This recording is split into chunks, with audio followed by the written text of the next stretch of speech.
ओम शांति 27/5/2021 साकार महावाक्य मुरलीर सारांश। मधुर संतानगण, एबे विनाशर समय बहुत निकटवर्ती। सेथिपाई एकमात्र बाबांक सहित आंतरिक स्नेह रख, कौनसी देहधारी सहित नुहे। प्रश्न, जेउ पिलामानकर आंतरिक स्नेह एकमात्र बाबांक सहित थिबो, सेमानकर लक्षण कौन होइथिबो? उत्तर, सेमानकर बुद्धि जोग कौनसी भी देहधारी आड़कू जीव नाही। सेमाने परस्पर मध्यरे जणे अन्य जनकर प्रेमिक प्रेमिका हेबे नाही। जेउमानकर आंतरिक स्नेह बाबांक सहित रहिछि, सेमाने सर्वदा विजयी होइथांती। विजयी हेबा अर्थात सत्यजुगर महाराजा महाराणी हेबा। बाबांक सहित आंतरिक स्नेह रखिथिबा पिलामाने सर्वदा सत्यनिष्ठ होई चलिथांती। सेमाने किछि भी लुचाई पारिबे नाही। प्रत्येह अमृत बेलारे उठी स्नेहर सहित बाबांकु मने पकाई थांती। दधीचि ऋषिंग भली सेबारे निजर सर्वस्व स्वाहा करि देई अर्थात सबकिछि समर्पित करि देई थांती। सेमानकर बुद्धिरे सांसारिक कथार चिंतन चलिबो नाही। ओम शांति। एहा ब्रह्मा मुखवंशावली ब्राह्मण कुलभूषण संतान मानकर प्रतिज्ञा। काहेकि ना बाबांक प्रीत एकमात्र तांक सहित ही जोड़ी ही रहिछि। पिलामानकर बाबांक सह, बाबांकर पिलामानक सह। तेणु पिलामाने कहउचंदी ना हम उनसे जुदा होंगे। तुमे जानिछ यह विनाशर समय। बाबा पिलामानकु बुझाउचंदी विनाश तो निश्चित हेबो। विनाश काले जाहांकर प्रीति बाबांक सहित थिबो, से ही विजयी हेबे अर्थात सत्य जुगर मालिक हेबे। शिव बाबा बुझाउचंदी विश्वर मालिक तो राजा मध्य हेउचंदी एवं प्रजा मध्य हेउचंदी, किंतु पदवी रे बहुत फरक रहिछि। जेते बाबांक सहित प्रीति रहिबो, बाबांक स्मृति रे रहिबो, सेते उच्च पद पाइबो। बाबा बुझाउचंदी बाबांकु मने पकाइबा द्वारा तुमर विकर्मर बोझ भस्म हेबो। तुमे लेखि पारिबो जे विनाश काले विपरीत बुद्धि। एकथा लेखिबारे भय करिवार किछि आवश्यकता नाही। बाबा कहउचंदी मु निजे कहूछि जे विपरीत बुद्धि बालांकर विनाश हेबो एवं प्रीति बुद्धि बालांकर विजय हेबो। बाबा बिल्कुल स्पष्ट भावरे कहउचंती, किंतु एही दुनिया रे प्रीत बुद्धि कहार हेले नाही। तुमर ही प्रीत बुद्धि अटे। बाबा कहउचंदी पिलामाने परमात्मा एवं श्रीकृष्णंकर महिमा अलग अलग लेखिले सिद्ध होई जिवो जे गीतार भगवान किए। यह तो जरूरी अटे। द्वितीय रे बाबा बुझाउचंदी ज्ञानर सागर पतित पावन परम पिता परमात्मा अटंती, न कि नदी। पतित पावन किए? ज्ञान गंगा ना पानीर गंगा? यह तो बहुत सहज कथा। द्वितीय कथा, जेतेबेले प्रदर्शनी करूच सर्वप्रथमे गीता पाठी मानकु निमंत्रण देबा उचित। गीता पाठ करा जाउथिबा स्थान तो ढेर अछि, तांको स्वतंत्र रूपे निमंत्रण देबा उचित। जी श्रीमद् भगवद गीतार अभ्यास करुचंती, तांको प्रथमे निमंत्रण देबा उचित। काहेकि ना सेई माने ही भूली जाइचंती एवं समस्तंको भुलाई देइचंती। तांको डाकिबा उचित जे एबे आसी निर्णय कर, तापरे जहा बुद्धि रे आसीबो ताहा करिबो। तेबे मनुष्य माने बुझिबे जे माने गीता पाठी मानकु डाकुचंती, बोधहुए माने गीता उपरे प्रचार करुचंती। गीता द्वारा ही स्वर्गर स्थापना हेबो। गीतार बहुत महिमा रही, किंतु भक्ति मार्गर गीता नुहे। बाबा कहउचंदी मु तुमको संपूर्ण सत्य कहूछि। मनुष्य माने समय और शक्ति व्यर्थ करुचंती, यह बिल्कुल भूल अटे। केही मध्य सत्य कहूनांती, मु ही सत्य बताउछि। परमात्मा को सर्वव्यापी कहिबा मध्य सत्य नुहे। एमाने समस्ते विनाश को प्राप्त हेबे, मु कल्प कल्प हेउचंती मध्य। तुमको प्रथमे एही मुख्य कथा बुझाइबा को हेबो। बाबा कहउचंदी यूरोपवासी जादवंकर विनाश काले विपरीत बुद्धि।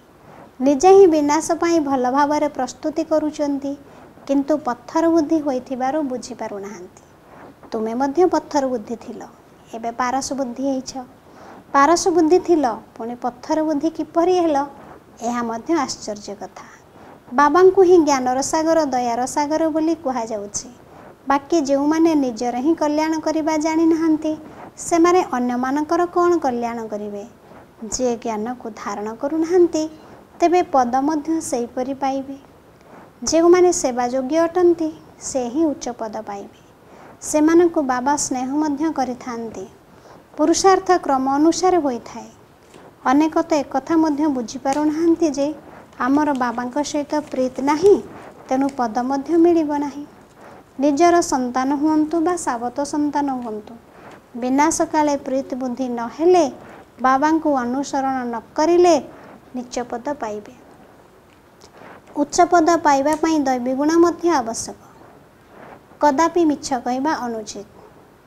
बाबा कहउछन्ति मु सत्य कथा कहूछि। जो माने मो सहित प्रीत बुद्धि रखु नाहांती तांको पद मध्य मिलिब नाही।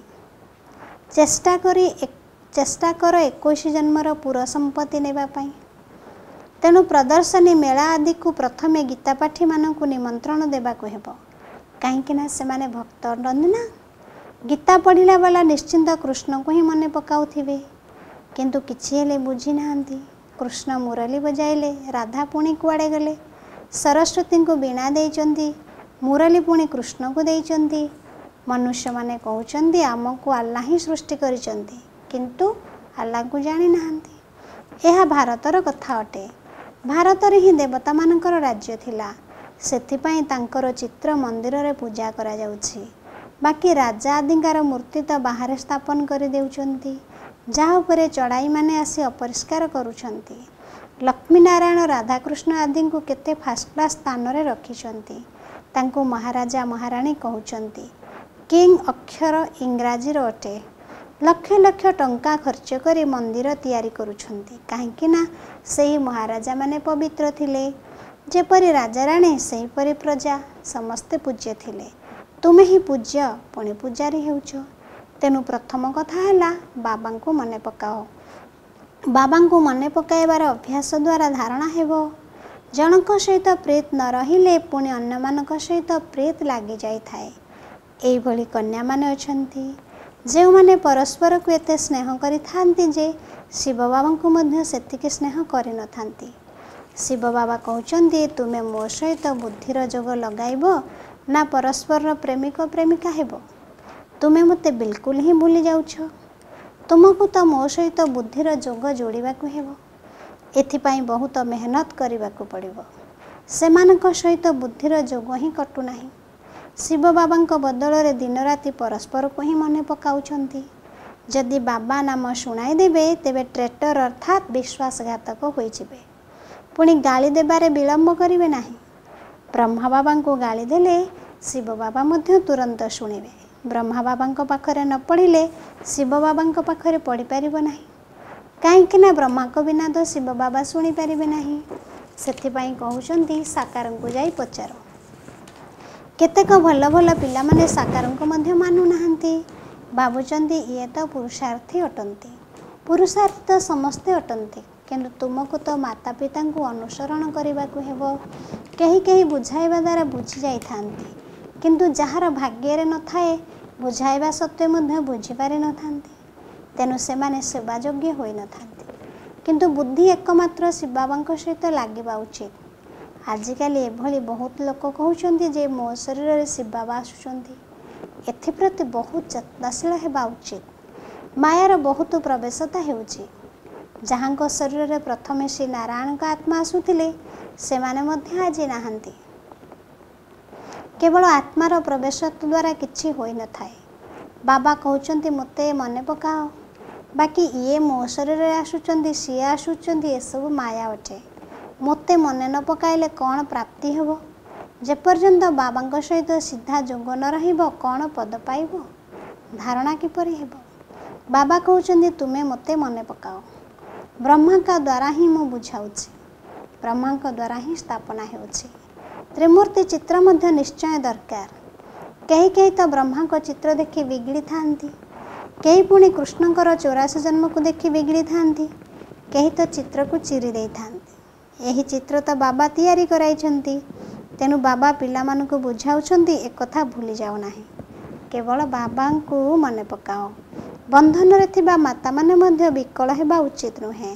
घरे बसी बाबा को मने पकाओ। बंधन रे थिला बालांकु मध्य उच्च पद मिली पारिबो। तुम मानकु ज्ञान देला माला एकमात्र ज्ञानर सागर बाबा ही अटंती। आध्यात्मिक ज्ञान एक बाबांक बिना आउ कहा पाखरे नाही। ज्ञानर सागर एक परमात्मा अटंती तांकु ही मुक्तिदाता कुहाଯାଉଛି। एथिरे डरिबार कौनसी कथा नाही। बाबा पिलामानंकु बुझाउछंती, पिलामानंकु पुणी अन्यमानंकु बुझाइबाकु हेबो। बाबा कहउछंती मते मने पकाओ तेबे सद्गति प्राप्त हेबो। सत्य जुगरे राम राज्य हेबो, कलि जुगरे नुहे। सत्य जुगरे तो गोटे राज्य रहिबो। एई सब कथा तुम बुद्धि रे क्रमानुसारे रहिछि। जाहांकर बुद्धि रे धारणा हेउछि, जाहांकर धारणा हेउ नाही तांकर विनाश काले विपरीत बुद्धि बोली कुहाजिबो। माने उच्च पद पाई परिबे नाही, सब किछि तो विनाश हेबो। एही शब्द केते मूल्यवान अटे। शिव बाबा कहउछंती विनाश काले प्रीति बुद्धि हुओ। एहा तुमर अंतिम जन्म अटे। वर्तमान तुमे प्रीति बुद्धि न रहिले उच्च पद मध्य पाइब नाही। निर्मल हृदय होइथिले भगवान संतुष्ट होइथांती। दधिची ऋषिंक भली सेवारे निजर सर्वस्व स्वाहा करिबा उचित। काहार ग्रह खराब पड़िले निशा ही उड़ी जाई थाए, पुणी अनेक प्रकार तुफान आसी थाए। मुखरे कही थांती एहाठारु तो लौकिकंक पाखकु चली जिबा भल, एठारे तो कौनसी मजा नाही। सेठारे तो नाटक बाइस्कोप आदि खूब रहिछि। जेउ माने से सबुर अभ्यस्त होई रहिचंदी सेमाने एठारे रही परिबे नाही। एहा बहुत मुश्किल अटे। हाँ, पुरुषार्थ द्वारा उच्च पद मध्य पाई परिबो, तेनु खुशी रे रहिबा उचित। बाबा निजे कहउचंती सकाळु उठी जोगरे न बसिले मजा ही आसु नाही। सोई रहिबा द्वारा केबे केबे निद आसी थाए। बिछणारू उठी बसिबा द्वारा ज्ञानरू भल ज्ञानर पॉइंट बाहरी थाए, तेनु मजा आसी थाए। वर्तमान कम समय रहिछि। आमे बाबांक ठारू विश्वर बादशाही नेउचु। एई कथा बसी स्मरण कले खुशीर निशा चढ़िबो। सकाळु चिंतन चलिले सारा दिन खुशी रही थाए। जदि खुशी नाही तेबे निश्चित बाबाक सहित तुमर प्रीति बुद्धि नाही। अमृत बेलार एकांत बहुत भल अटे। जेते बाबांकु मने पकाइबो सेते खुशीर निशा चढ़िबो। लौकिक पाठ पढ़ारे अधिक लागि जिबा द्वारा खराब ग्रहर प्रभाव पड़ी थाए। कहीं बाबांकु भूली जाई थांती। बाबांक ठारू संपत्ति नेबार अछि तो मन वचन कर्म द्वारा सेवा करिबाकु हेबो। एई सेवार ही अंतिम जन्म व्यतीत करिबाकु हेबो। जदि दुनियार कथारे लागि रहिबो तेबे पुणी सेवा केबे करिबो? काली काली करी मरिजिबो। बाबा आसिचंदी स्वर्ग को नहीं जिबा पई।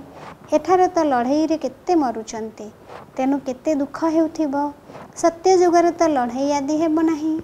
लड़ाई आदि अंतरे हेबो, सबु समाप्त होई जिवो। जो माने ईश्वरंक प्रति विमुख होइथिबे सेई माने मरिबे। जो माने ईश्वरंकर होइथिबे से राज्य भाग्य पाइबे। प्रदर्शनी रे मध्य बुझाइबाकु हेबो जे आमे निजर रोजगार द्वारा निजर तन मन धन द्वारा राज्य करुछु। आमे भिक्क मागु नाहु, एहार आवश्यकता ही नाही। ढेर भाई भौणी एकत्र होई राजधानी स्थापन करुचंदी। तुमे कोटि कोटि टंका व्यय करी निजर ही विनाश करुछ। आमे पाई पैसा एकत्र करी विश्वर मालिक हेउछु। एहा केते आश्चर्यजनक कथा अटे। अच्छा, धारणा पाई मुख्य सारांश। 1 नंबर पॉइंट, अमृत बेलारे एकांतरे बसी बाबांकु स्नेहर सहित मने पकाइबाकु हेबो। दुनियार सबु कथा छाड़ी ईश्वरीय सेवारे लागि जिबाकु हेबो। 2 नंबर पॉइंट, बाबांक प्रति सच्चा हृदयर स्नेह रखिबाकु हेबो। परस्पर मध्यरे जणे अन्य जनकर प्रेमिक प्रेमिका हेबारो नाही। बुद्धिर प्रीति एकमात्र बाबांक सहित जोड़िबाकु हेबो, देहधारींक सहित नुहे। वरदान, स्वार्थ शब्दर अर्थ को जानी सर्वदा एकरस अर्थात एका भली स्थिति रे रहुथिबा सहज पुरुषार्थी हुओ। आजिकाली परस्पर मध्यरे जेउ भली मोहर आकर्षण रहिछि ताहा स्नेह थिबा कारणरू नुहे, किंतु स्वार्थ कारणरू अटे। स्वार्थ थिबा कारणरू मोह रहिछि एवं मोह थिबा कारणरू दूराई पारुनाहांती। सेथिपाई स्वार्थ शब्दर अर्थ स्वरूपर स्थिति होई जाओ, अर्थात प्रथमे स्वर रथ को स्वाहा कर, अर्थात निजर शरीर को भूली जाओ। जदि एई भली स्वार्थ भाव ठारू मुक्त होई गल तेबे समस्तंक ठारू बुद्धि द्वारा दूरेई जीव। ए गोटे शब्दर अर्थ को जानिबा द्वारा सर्वदा जनकर होई रहिबो एवं स्थिति एकरस होई जीव। एहा ही सहज पुरुषार्थ अटे। स्लोगान, फरिश्ता स्वरूप रहिबा द्वारा कौनसी भी विघ्न निजर प्रभाव पकाई परिबो नाही। ओम शांति।